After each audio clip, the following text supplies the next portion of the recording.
Сегодня мы отправляемся на Сонкуль. Чем отличаются древние козлы от современных? Аленочка ждет своего туристичку. Туризм в Кыргызстане. Кумыс. Наверное, в первый раз я вижу на Сонкуле верблюдов. Вообще нереально круто, над орлами полетал, просто бомбически. И можете себе представить, это Кыргызстан.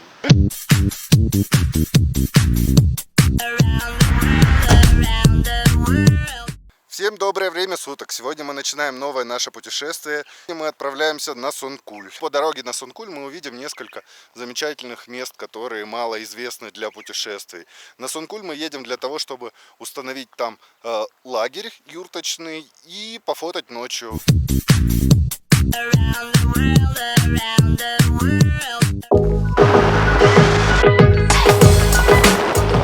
Сегодня мы едем по дороге в Кокджерты. Это одно из ущелий неподалеку от перевала Попугаев, где есть несколько очень интересных камней с петроглифами, а также огромное количество курганов. И очень живописный каньон, который мы и посмотрим. Потом мы отправимся на Сонку. Надеюсь, сегодня будет хорошее небо, чтобы поснимать звезды.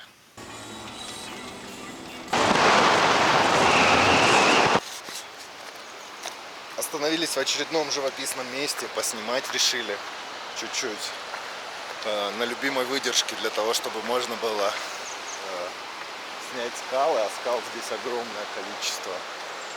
Вот, и речушка есть. Хочется делать какие-то такие особенные фотографии, чтобы это было ярко, красиво, потому что огромное количество, к сожалению, или к счастью, накопилось фотографий однообразных. Поэтому и снимаем что-то такое прикольное. Установил камеру на таймлэпс, не на таймлэпс точнее, а просто на фотографию. Вот здесь находится дорога на Кокджерты. Сейчас мы поедем, посмотрим, пофотоим и потом только будем подниматься на Сонкуль. Такие небольшие путешествия выходного дня. Немного поснимали. Сейчас, наверное, двинемся дальше. Ну, такое живописное место, но река такая не бурная, не очень фотографии, я думаю, красивая. Ну, тоже есть в них что-то.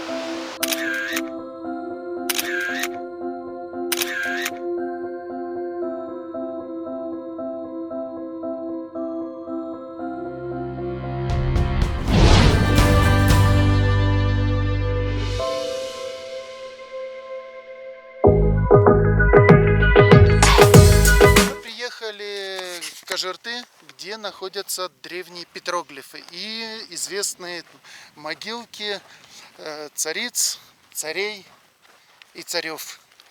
Отдыхать. Получается, вон они, где-то вот туда надо. Ты был? Да, я... Вот те камни, где... Вон получается, Вот здесь скал. вот того дерева, по той этой могилке, надо вот туда в самом двигаться. Нет, надо вот здесь, Серег. Вот в этих камнях они будут. Точно помню. Потому что рядышком с ним будут эти курганчики и вот эти круги. Очень такая маленькая живописная долина с огромным количеством курганов. Курганы обычно ставились на надпойменной террасе. Курганы обычно ставились на надпойменных террасах рек различных. Вот так же и здесь. Река идет чуть ниже, и по надпойменной террасе небольшой, в частности, которая идет долиной, сделано огромное количество курганов, могил.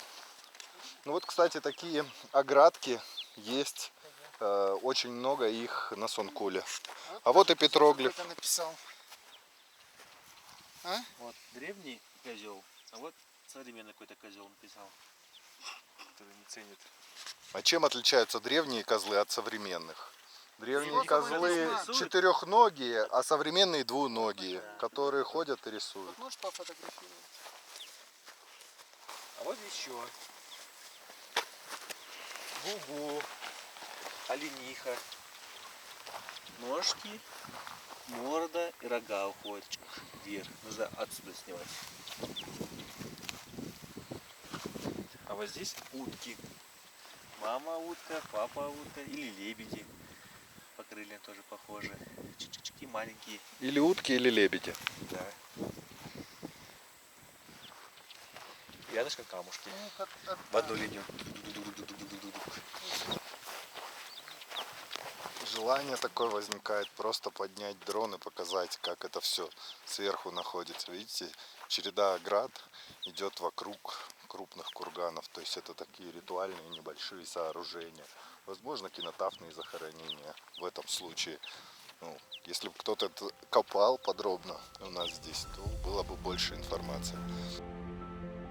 Местность Кокджерты находится неподалеку от перевала 38 Попугаев. С кыргызского Кокджерты переводится как «голубая трещина». На территории Кокджерты находится огромное количество курганов сакского времени. Они датируются примерно 5 веком до нашей эры. По всей территории плато вокруг курганов выложены каменные круги. К сожалению, данные сооружения в Кыргызстане мало изучены, и мы можем только предполагать, что это такое. Похожие сооружения находятся по всей территории Азии, но наиболее изученные данные сооружения в Северной Монголии. Там они обычно сопровождают каменные курганы, хириксуры, и вокруг этих конструкций есть похожие каменные кольца. При раскопках данных колец обнаружены остатки частей лошадей. Это в основном 4 копыта и кусочек шеи. Видимо, это специальные круги для подношений, которые также могут быть и в этих кольцах, которые на данный момент в нашем регионе, к сожалению, мало изучены. Что же касается петроглифов, то это, наверное, самая большая загадка этого места, так как похожих по стилистике рисунков, к сожалению, в Кыргызстане больше нет. По начертанию эти рисунки можно датировать сакским временем, а это примерно 5 век до нашей эры. Но это только мои предположения, а для того, чтобы узнать подробнее о этих рисунках, а также о этом месте, нужны долгие археологические раскопки. Может быть, через несколько лет археологи заинтересуются этим местом и начнут здесь работать. Откровенно сказать, место такое для истинных любителей истории. Ну или на один раз посмотреть эту пару петроглифов. 3 камня с петроглифами. А так огромное количество курганов. Такой крупный сакский погост, могильник в центре долины.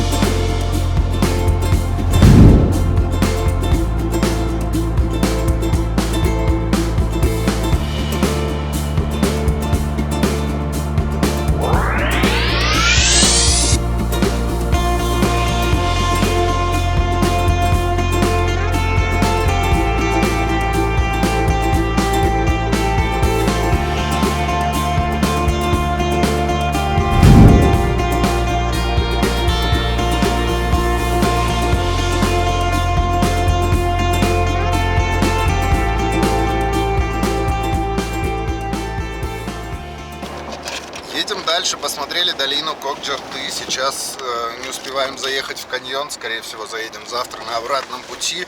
Если товарищи, которые сидят спереди, завезут меня туда. А сейчас едем в юрточные лагеря на Сунгуль. Погода нас, как всегда, радует. Подъехали к перевалу, начали считать, сколько поворотов. Убедиться, что называется, на своей шкуре. График.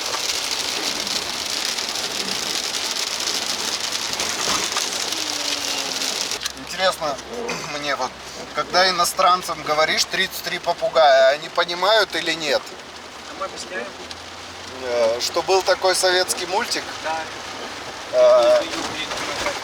И одноименное название, да? Вы говорите название официальное. Как официальное название? Терский торпок. Теневой бычок. 32.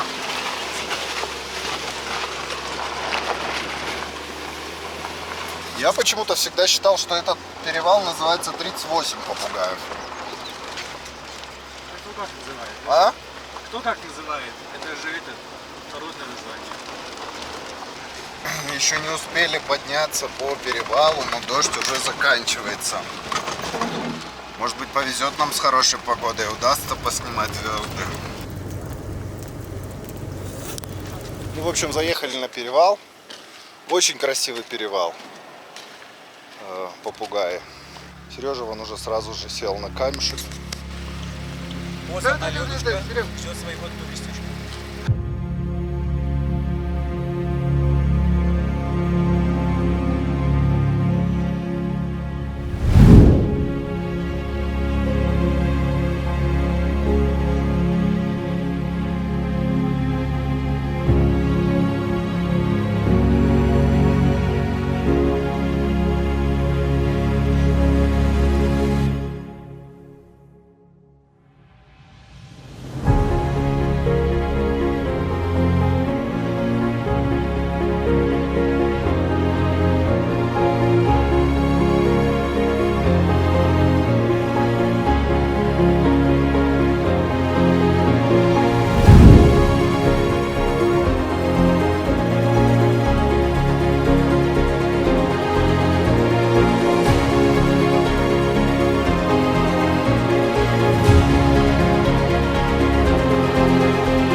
смотрели перевал, очень интересно. Вот хотелось рассказать одну очень интересную особенность. Значит, пока мы ехали, набрали кучу чипсов ребятам, которые делают сейчас лагерь, устанавливают. И что вы думаете, половину чипсов взорвались по дороге из-за разницы в давлении. То есть, чем ниже, тем давление больше или меньше? Меньше, чем выше, тем оно разряженнее. Соответственно, если пакет надуть внизу, то он будет раздуваться, чем выше вы поднимаетесь в горы. Вот. И пришлось уничтожать эти чипсы, чтобы ребята не потравились там. Вот, поэтому везем, конечно, остатки чипсов. Да, Сергей? Без комментариев. Еду вот и думаю, когда путешествуешь по горам, остается очень много пластиковой тары. Очень хороший лайфхак, как в горах можно утилизировать эту пластиковую тару. Собираете все пластиковые бутылки, подъезжаете к любой юрте и спрашиваете, вам под кумыс бутылки нужны? Все скажут, да. Выгребаете им все бутылки, отдаете, они продают кумыс, и бутылки спускаются вниз самостоятельно и утилизируются уже в городе. Подъезжаем к Серегиному лагерю. Я, оказывается, не знал даже, где он находится. Находится он на южном берегу озера, рядом с Аксаевским лагерем, в очень красивом месте. Здесь же неподалеку находятся петроглифы.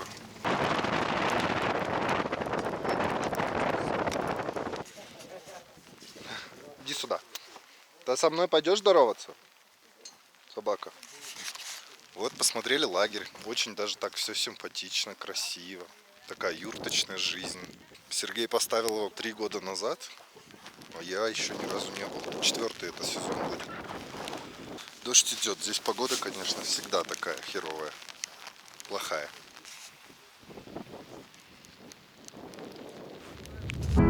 Да.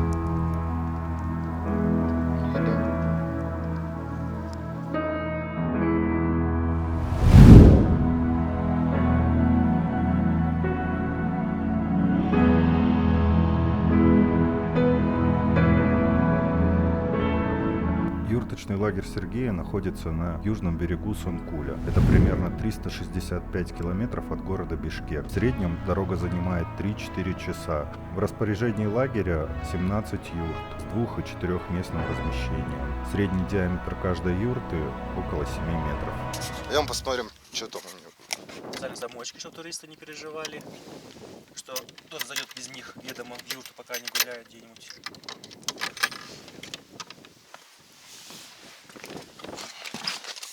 Офигеть. Место здесь побольше. Здесь, я не знаю, будет видно, не будет видно. Ну, свет надо включить. Еще Ну, нереально много места. очень много места. Есть свои тумбочки под багаж. Есть в каждой юрте свой умывальник, чтобы утром не ходить в общие юрты. Очень теплая печка. Наконец-таки мы добились того, что теперь она теплая до самого утра. Слушай, а вот на всем Сонкуле, вот я сколько ездил, помню, что всегда печки на кизяках топили, и сроду вот этот ужасный запах всегда. Нет, потому теперь... что кизяк это местная, доступная топка. топка, тем более, потому что на Сонкуле вообще нет никаких деревьев, а здесь чем топят? Здесь мы углем топим. Плюс у нас сделали специальные печки по техническим технологиям. Засыпаешь в нижнем белье, просыпаешься утром, тебе не холодно, юрта до сих пор теплая, ты комфортно, выспанно просыпаешься в горах. Ну, на самом деле, юрточный лагерь и обычный, как называется, обычная гостиница, это две разные вещи, потому что в юрточном лагере ты все-таки его надо установить, снять, а гостиница-то она постоянная. Здесь у нас зоны отдыха, скамейки для тех, кто любит посидеть, столик для романтиков по левую сторону, семейные столики, для пожилых, кому хочет повыше столы, поудобнее. Стоят большие скамейки, есть лежаки, которых можно прилечь.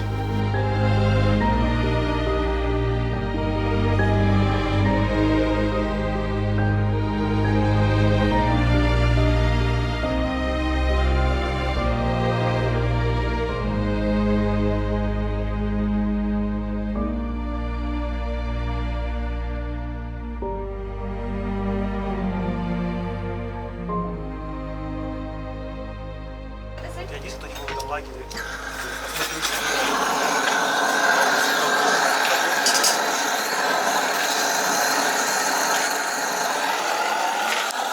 Это чтобы вы поняли суровость этих печек. Это огниво. Разжигают их исключительно горелками.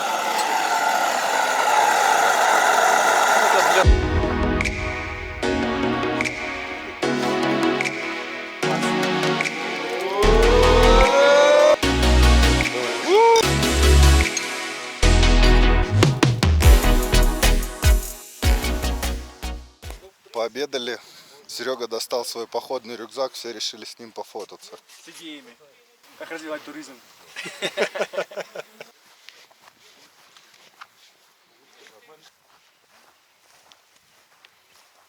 Туризм в Кыргызстане.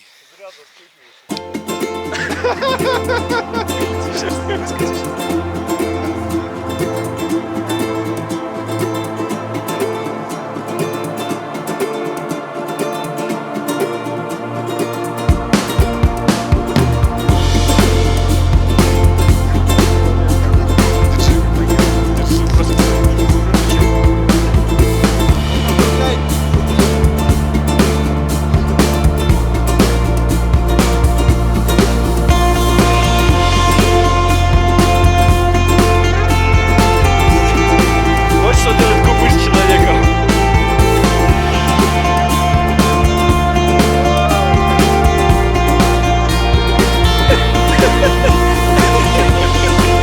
Вот. Они говорят, купы на меньше литра на раз. Немножко.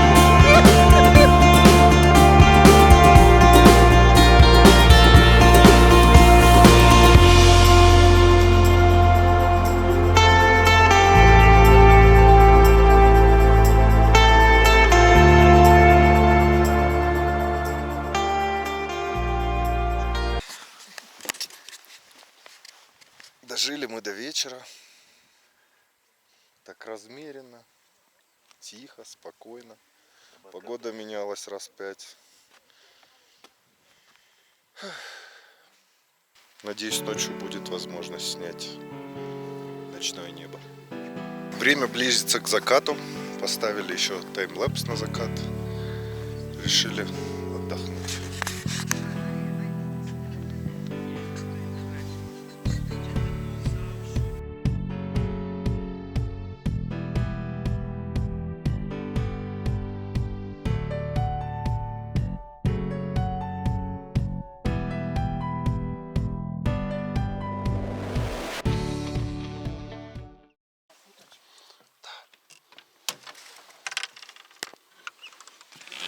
Утро следующего дня. Проснулись. Вот, разбудил нас соловей. Взял камеру. Иду его фотографировать. Обидно, что ночью все затянуло облаками. Вообще не было видно ничего. А соловей сидит вот на этой юрте.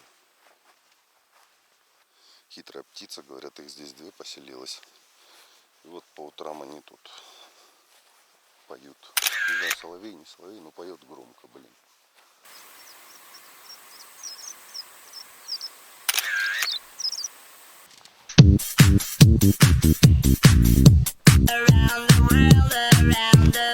Что мне больше всего понравилось в этом лагере, это условия и проживания, такие элементарные условия, как туалеты.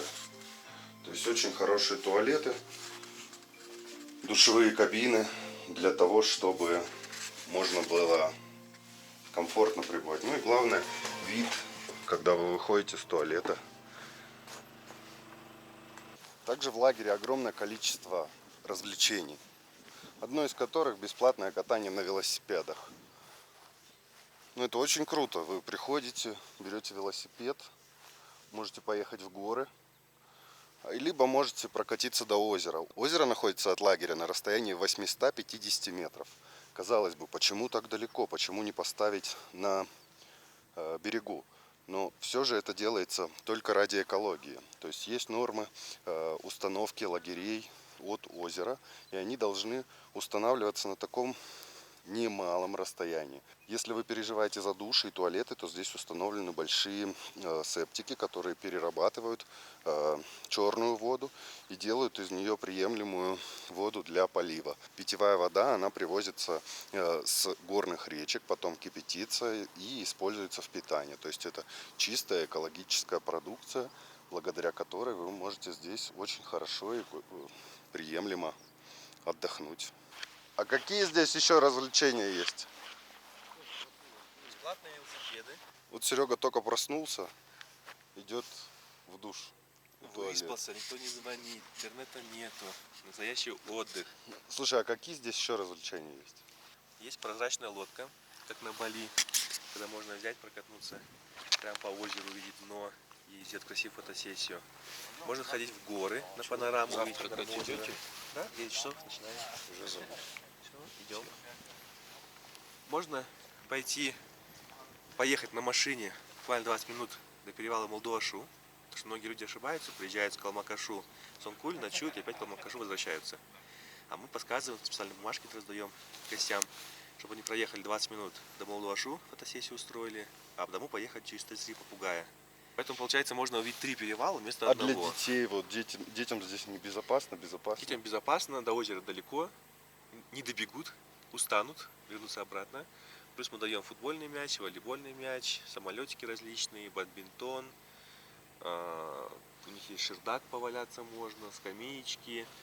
Потому развлечений хватает. Канаты перетягивают. Ну здорово, ладно, пойду я еще погуляю чуть-чуть и пойду кушать. Завтракать. А что на завтрак?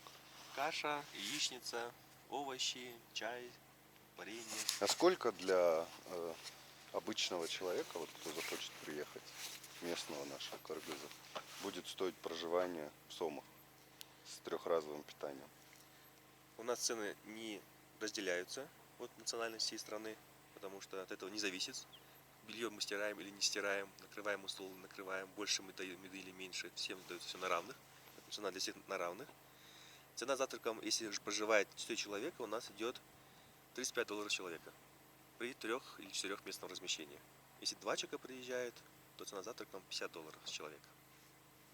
То есть $100 отель, юрта, как отель 3-4 звезды получается. а обед и ужин? Это ужин идет по $8 человек.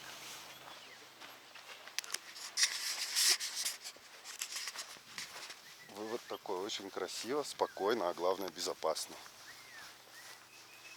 Вкусно. Все вкусно. Печеньки со сметанкой тоже заходят. Ну все, на этом заканчивается наше короткое путешествие и пребывание в юрточном лагере.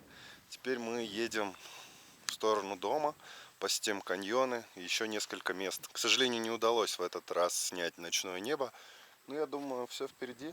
Вот так мы жили в юрте.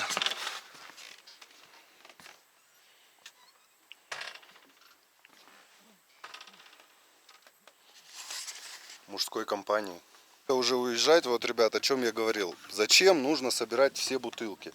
Вот зачем вам бутылки эти? Кумыс набирать.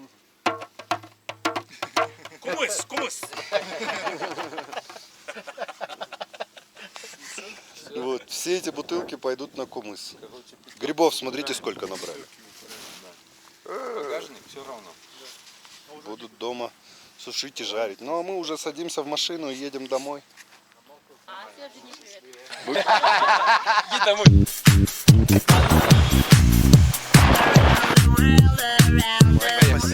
Спасибо, замечательно. Здравствуйте еще раз. О чем хотелось сказать еще. На Сонкуле огромное количество юрточных городков. Вот мы приехали в другой. На любой бюджет, на любые запросы. Есть подешевле, есть подороже. В среднем это варьируется, наверное, в этом году от $10 и выше. И, наверное, до $100 за один из пребываний. Поэтому, кто хочет, welcome. Вокруг всего Сонкуля они располагаются.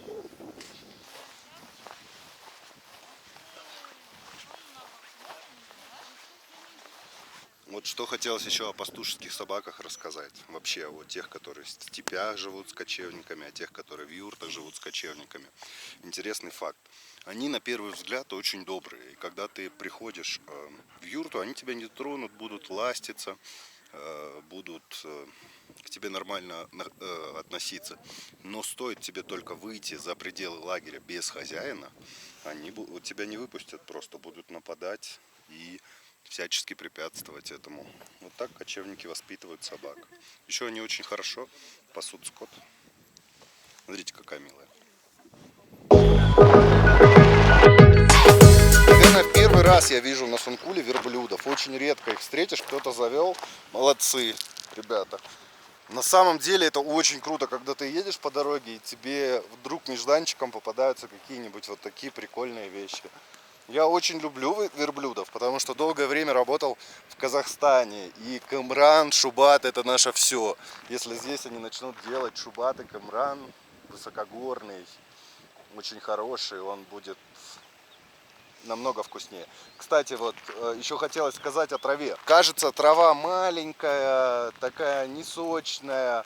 Животные на ней в течение месяца набирают от 10 до 30 килограммов.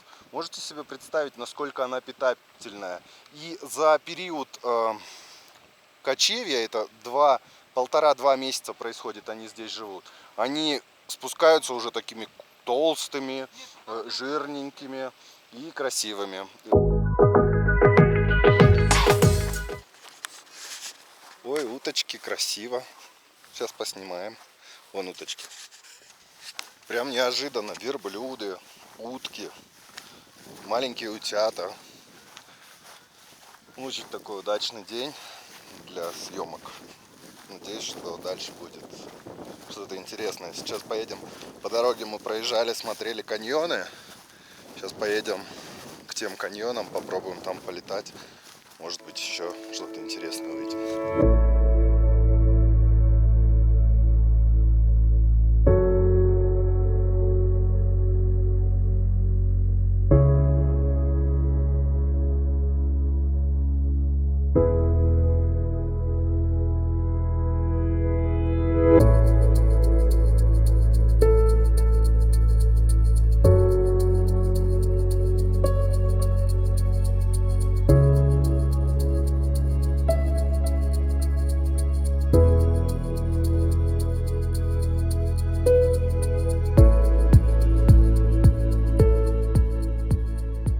Вообще нереально круто, над орлами полетал, просто бомбически. Я прям за ними погонялся. Сейчас покажу народу, пусть посмотрят. Посмотрим на их реакцию, что они скажут.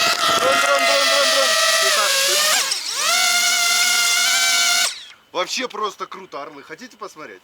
Да. Сейчас. Да, мы такие. Орлы такие хорошие.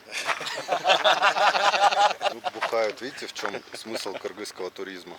Не бухаем, потребляем народный продукт, поддерживаем местного производителя. Полезный. Кумысолечение называется. Да. Очищает. Нет, кумыс он полезен, знаете, для фотографов. Напоил группу фотографов и через каждые полчаса фотостоп. Очень удобно, кстати. Тут Серега, хочешь кумыс? Тут вопрос такой, только чтобы деревца были где-то. Да. Ну теперь едем дальше, поедем уже смотреть на горы и каньон, который находится чуть-чуть дальше этого перевала, ниже перевала 33 попугая. Спускаться будем по той же дороге, потому что так ближе ехать до хорошей дороги.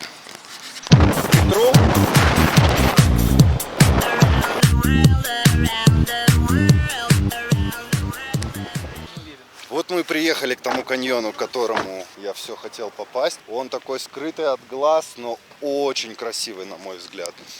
Приехал я сюда полетать, ну точнее, привезли они меня сюда, чтобы я полетал внутри на FPV-дроне. Вот каньон. Офигительно. Вот прям...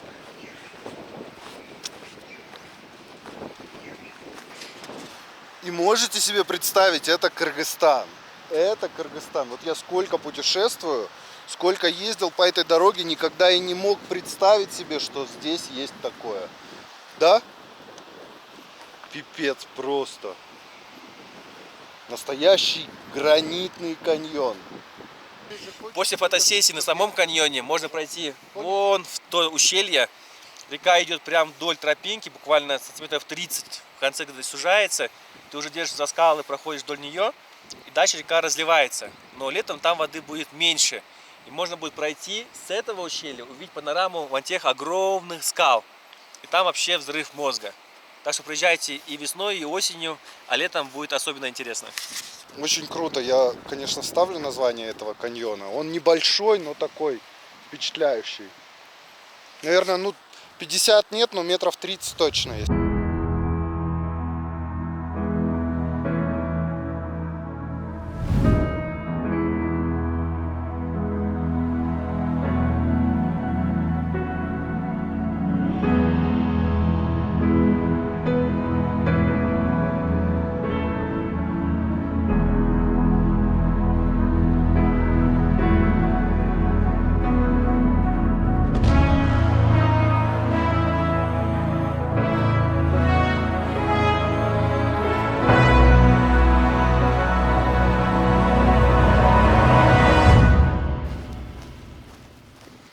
Решили спуститься в каньон, чтобы поснимать снизу. Я думаю, там будет очень круто.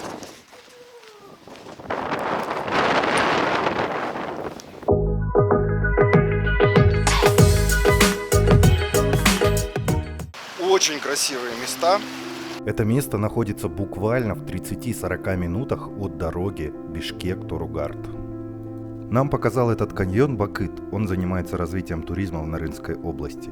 По его словам, весной, осенью и зимой в этом районе встречается огромное количество диких животных. Здесь были замечены не только дикие бараны, козлы, но а также снежный барс. Местность, в которой находится каньон, называется Тешик. На русский переводится как дырка. Скорее всего, именно из-за каньона это место начали называть так. По дну каньона течет спокойная небольшая река Джергитал, которая впадает в реку Нарын. Внутри каньона есть много гротов, а также река полна османа, это местная рыба. А на скалах каньона мы встретили много гнезд хищных птиц.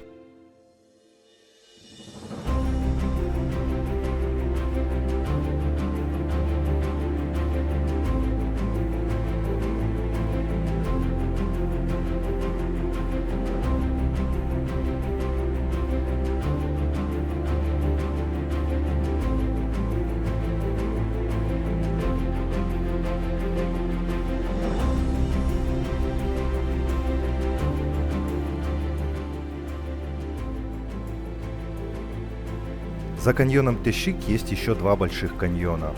Каньон Занги и каньон Бакчетин, которые можно посмотреть за один день путешествия.